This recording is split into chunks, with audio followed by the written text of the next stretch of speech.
E aí, pessoal, tudo bem com vocês? Eu espero que vocês estejam maravilhosamente bem. E hoje eu lhes trago uma partida do Raymond Keane, onde ele faz um sacrifício de dama fantástico no quinto lance da partida. Então, vamos lá. Raymond Keane estava enfrentando aqui o adversário que é o Fielder. Esse jogador não é um jogador profissional. O Raymond também não era jogador profissional. Os dois jogadores estavam jogando num clube em 1964 e essa partida aconteceu quando o Keane tinha apenas 16 anos de idade. E é uma partida, assim, absolutamente fantástica. Então, vamos à análise. Raymond abre com o peão na casa de D4 e nós temos cavalo em C6 por parte das pretas. É como se fosse a Alekhine, só que contra o peão da dama, né? E nós chamamos isso daqui de defesa Mykonos. Tem gente que chama também de defesa Ninzovich, apesar de que mais tradicionalmente a Ninzovich é peão em E4, cavalo em C6, mas você vai prestar atenção que as posições normalmente transpõem. A ideia geral é que após o peão em D4, o cavalo em C6 está convidando o avanço do peão, certo? E o argumento é o mesmo da Alekhine. Se você avançar o peão, o cavalo vai ficar no centro do tabuleiro. Você pode ganhar uns tempos chutando ele de novo, mas você movimentando peões vai enfraquecendo cada vez mais a sua posição no longo prazo. Por consequência, o Raymond joga cavalo em F3, controlando a casa de E5 e renovando a ameaça de chutar o cavalo. E vem peão em D6, né, defendendo a casa de E5. Dessa maneira, se você chutar o cavalo, ele tem para onde ir. Se você tomar o cavalo argumentando que a dobra de peões aqui é um problema para as pretas só estão felizes de ter dois peões no centro do tabuleiro. Por consequência, chutar o cavalo definitivamente não é a maneira de seguir. Brancas, então, jogam peão na casa de E4, expandindo o seu domínio do centro do tabuleiro. E nós temos bispo em G4 com uma ameaça. O que o jogador de brancas está ameaçando? Bispo toma cavalo e você vai ter que tomar com o peão, danificando a sua estrutura de peões para não pendurar o peão de D. Nessa posição, maneira mais normal de você jogar seria bispo em B5, cravando o cavalo, ou algo mais passivo, mas que também funciona muito bem, né? C3 ou bispo em E3, defendendo o peão de D. Mas o Raymond, na verdade, joga o avanço do peão, convidando o seu oponente a algo que parece muito natural e parece simplesmente ser extremamente ativo para as pretas. Cavalo em E5, colocando pressão na peça cravada. E aqui estamos somente no quarto lance, mas, né, o quinto vai ser jogado agora pelas brancas. As brancas já têm um ataque brutal, né, que estava preparado aqui pelo Raymond quando ele chuta esse cavalo. Nessa posição, eu não preciso nem pedir para você pausar, porque você já sabe pelo título do vídeo, eu já te contei. Raymond Keane sacrifica a sua dama de maneira brilhante com cavalo toma cavalo, permitindo bispo toma dama. O mais incrível é que nesse tipo de posição, né, esse tipo de sacrifício ele é relativamente temático, por exemplo, em posições como mate do legal e coisa do gênero, você vai ter checkmate, ou você sacrifica a dama, porque você tem alguma maneira forçada de você recuperar o material do adversário ter que entregar a dama de volta. A beleza dessa partida é que não tem nada disso. Depois de bispo toma dama, é claro, você tem bispo em B5 cheque, mas o adversário não precisa cobrir de dama. Ele pode cobrir com o peão, e por mais que você vá recuperar um pouco do material, você já tomou um cavalo aqui, e mais material vai cair por parte do jogador de pretas, a posição permanece, se pretas jogarem bem, relativamente equilibrada. Então, pretas, é claro, vão defender de peão, o porquê que ele vai entregar a dama de volta, né? E as brancas tomam um peão de C, com uma ameaça muito grave e muito clara. O que eu vou fazer? Eu vou tomar na casa de B7 com cheque de bispo e depois eu vou tomar sua torre promovendo para uma dama e recuperando meu material na forma de uma dama nova. O jogador de pretas, é claro, não quer deixar isso acontecer, então o que ele faz? Dama em A5 cheque é um lance essencial. Aqui você não pode sair do cheque tomando o bispo, porque senão você pendura o bispo de B5 e você toma B7 não vai vir com cheque e você simplesmente tá com muito material a menos.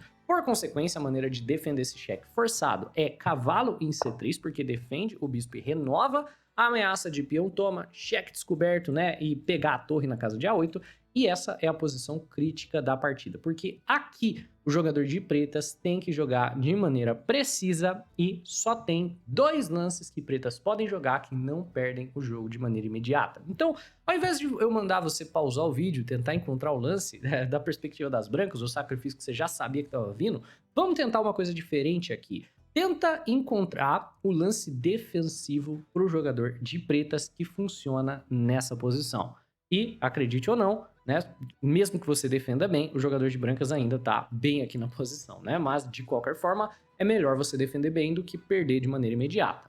Nessa posição, o lance defensivo que funciona para as brancas é ou o roque grande, que funciona muito bem, por quê? Agora, depois de peão toma, não tem cheque descoberto, não tem torre em A8 para você tomar. E a posição tá igual em questão material, a gente tem C toma B7, rei toma, cavalo por F7 seguindo, ou cavalo em C6 seguindo, qualquer um dos dois funciona muito bem. As brancas vão pegar bastante material pela dama, no entanto, no final da linha as coisas ainda ficam equilibradas. Aqui tem uma longa sequência que força o jogador de brancas a pegar essa torre de D8 com cheque. Eu convido vocês a analisarem por conta própria depois, o link da partida tá na descrição, mas é uma linha muito longa. E o outro lance que funciona muito bem para as pretas é o lance peão em A6, ameaçando o bispo. E esse lance é muito bacana, porque você quer tomar o bispo de peão e a dama defende a torre. Então, C toma B7, na verdade, é uma gafe. As brancas podem tomar ganhando a torre, mas as pretas vão tomar o bispo de peão, a dama defende a torre, por mais que você possa tomar promovendo, a situação resultante aqui é que o jogador de pretas está com mais material do que você. Se você salva o seu cavalo, ele salva o bispo dele e ele simplesmente tem... Você não tem material suficiente pela dama que você sacrificou. Então, se as pretas jogam peão em A6, as brancas têm que seguir com um lance muito preciso, que é peão em B4, né? E dessa maneira, você tá tirando a dama daqui, a dama tem que defender a torre de alguma forma, então ela tem que voltar para casa de D8, se dama toma, peão toma, você ganha uma dama de graça, né? Então a dama volta para casa de D8 e aqui sim você recupera o seu material. Peão em C7 cheque, você recupera a dama que foi sacrificada e o final fica com um peão a mais pro jogador de brancas. Olha, ele toma o bispo, você toma a dama, ele toma de volta. Aqui, por exemplo, você pode jogar o desesperado cavalo por F7. Quando ele toma, você toma o bispo dele e você tem um peão a mais e, portanto, um pouquinho de vantagem nesse final. Acontece que nessa posição, nem o A6, nem o roque longo foram jogados. As pretas jogaram peão toma peão, que é uma gafe terrível. Porque depois do lance bispo toma C6 cheque, a torre vai cair de graça e o cavalo vai tomar em F7 de graça. Então, em D8, cavalo toma F7 por parte do Raymond, enquanto o lance vem com cheque.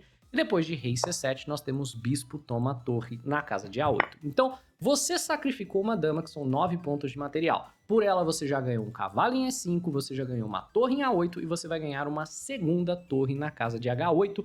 No fim das contas, você vai ter mais material do que você sacrificou, mas ainda tem uma partida de xadrez para ser vencida aqui. Nós temos bispo em H5 por parte do adversário, cortando, na verdade, a fuga do cavalo, não dava para salvar a torre, mas depois de cavalo toma H8, pelo menos o cavalo não tem como sair ileso, e peão em E6 por parte aqui do jogador de pretas. Peão em E6 é para tentar prender o bispo na casa de A8. Ele quer argumentar que tanto o bispo quanto o cavalo não vão conseguir sair do canto, e aqui ele corta a casa de D5, né, para a saída do bispo e para a vinda do cavalo. As brancas calmamente fazem o roque, e pretas jogam dama em B6. E as pretas estão, no momento, com menos material, mas a ideia é jogar dama B8, tomar esse bispo, né? Depois desenvolver cavalo e bispo aqui e tomar o cavalo. Mas as brancas encontram algumas ideias muito bacanas. Então, como que o jogador de brancas liberta o bispo e como o jogador de brancas liberta o cavalo? Com muita tática, é assim. Peão em E5 por parte do jogador de brancas, fazendo um caminho para o bispo poder voltar, e pretas tentam fechar esse caminho com o peão na casa de D5. Acontece que esse lance não funciona, o bispo não está preso de verdade, porque, por conta desse mau posicionamento de dama e rei, e cavalo em D5 sendo um duplo de cavalo muito suculento, aqui nós temos bispo por D5, tirando o bispo da casa que ele estava preso, e colocando ele numa casa onde ele pode, mas não deve ser capturado por conta do duplo de cavalo. Por consequência, pretas jogam bispo em B4, com a ideia, eu vou tomar seu cavalo, daí eu tomo o bispo, mas dá tempo do bispo sair. Primeiro, as brancas ganham tempo na dama, com o bispo em E3, desenvolvendo uma peça enquanto a dama ainda está na casa de B6. Nós temos dama em A5, duplamente ameaçando o cavalo e ameaçando o bispo também, e bispo toma E6. Nessa posição, né, o bispo toma E6, já vem ameaçando ganhar aqui um cavalo, a posição já está completamente desesperadora para o jogador de pretas. A verdade é que não tem bom lance, a situação aqui já está terrível, apesar de você ter a dama, o jogador de brancas tem uma quantidade insana de material pela dama, mas as pretas cometem um erro final com dama toma E5. E nessa posição, brancas jogam e colocam o último prego no caixão do jogador de pretas com um lance tático incrível. Vou deixar você pensar, esse daqui é muito bonito mesmo, então pausa o vídeo, tenta por conta própria, enquanto você pensa e já aproveita, deixa o like no vídeo, se inscreve no canal se não for inscrito. Vamos lá, a ideia por parte do Raymond Keane é bispo em F4. E nessa posição, as pretas podem abandonar porque a dama no meio do tabuleiro está completamente presa.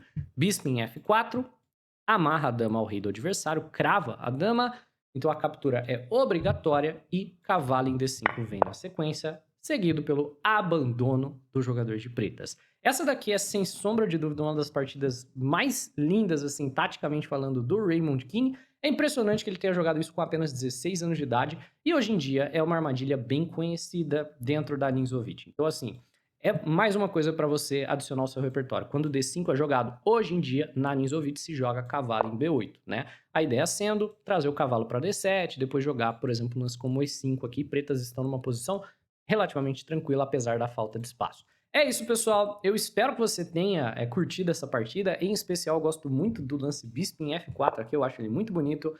Se você gosta desse tipo de conteúdo, considere se inscrever no canal. Se sim, né, deixa o like no vídeo. Um abraço e até a próxima.